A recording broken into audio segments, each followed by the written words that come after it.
Hello, this is the startup guide for the Grub E airship. When you print this airship in, there are going to be a couple things that you have to do before you can actually take flight. So I'm going to run you through exactly what you have to do. So first, I recommend having at least 4 lava buckets and 2 water. I would actually bring slightly more lava if you want to fly immediately. I would also recommend having a spring on hand. Um, your first thing to do is to extend this spring. You don't technically have to do this, but I find that longer springs are better at turning. You can also make the spring larger, but I find that this becomes uncontrollable very, very fast. So by default, I would just set it like this before you take flight, and then you can adjust it later. Regarding fluids, you can access the water, or where to put the water, right here, either from this door or from climbing atop the engine. You place one water bucket to the right, and then another water bucket on this fluid pipe. I was also not in survival, that's my bad. Next, we have to put the lava in, so we can grab this handle and climb on the engine. The lava already prints in if you print in creative, but assuming you don't, you place 3 buckets right here, and then 1 bucket in this awkward spot. Next, I would recommend turning on the clutch, just in case, because I think this schematic does not print with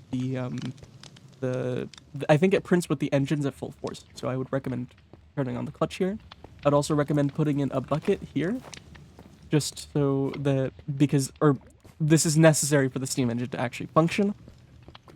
Next, we would, the optional step, if you have extra lava, I would recommend filling up these cauldrons so it can get started faster. And then finally, I would recommend any sort of fuel. Any fuel would work. I'm gonna grab a button. And we can jumpstart our steam engine. Obviously, this is not assembled, so when we assemble it, it's going to shut off briefly. There we go. We are assembled. Oh, we might also have to mess with these fluid tanks, sorry, storage vaults. It should be fine though. Get another button, feed it to our thing. Boom, our engine is at max speed. Next, we can adjust this so it's at no throttle. And finally, we can turn on the engine. From here, I'm going to go over the controls. This left one is the lift of the airship, so controls that burner. This right one is the engines, so it will control both rotors. In this one, we'll put the rotors in reverse. I do not recommend putting this at full speed. Mostly because there's actually another step that we have to do. This is the flap. You technically don't have to set this, but I find that setting it to 1 turn of 24 degrees is very, very nice for going max speed. It does mean if you go in reverse, you are going to get sent upwards and backwards, but sometimes that is a good thing. If you'd like to move this, you totally can. This spot might be more accessible from if you're on the airship. Now we can get started. 10 should be about sea level.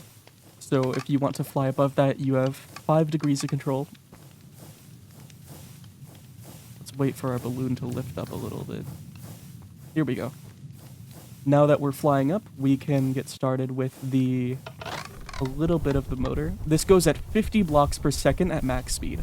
So even just half speed is plenty fast.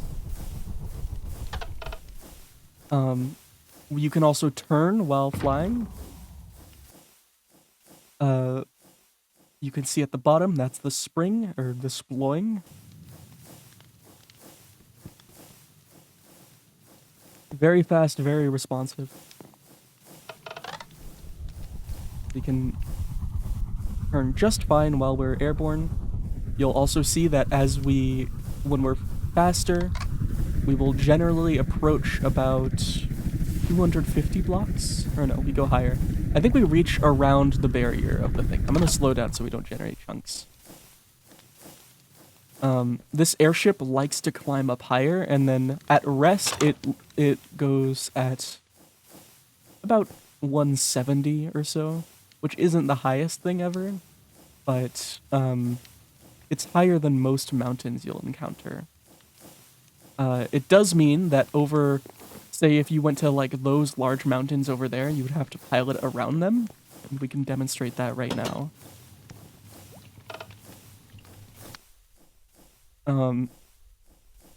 Or either pilot around them or you set your ship up to fly. Here, let's demonstrate what it's like to not have the flaps set up. I think this will... I think that's even. Let's see. Yeah, that's flaps evenly straight. This is what happens when you go up. It has a much more dramatic tilt.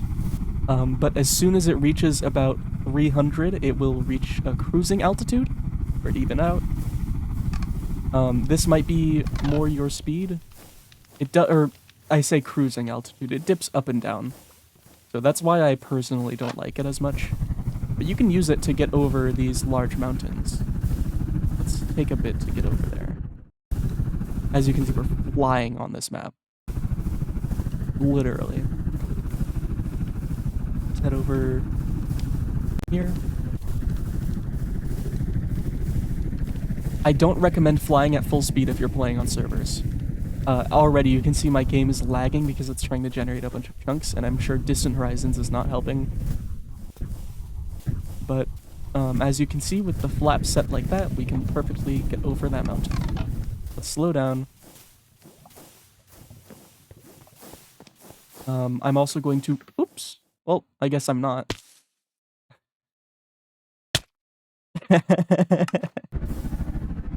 Oops, I should have set my spawn. Okay, that's the review.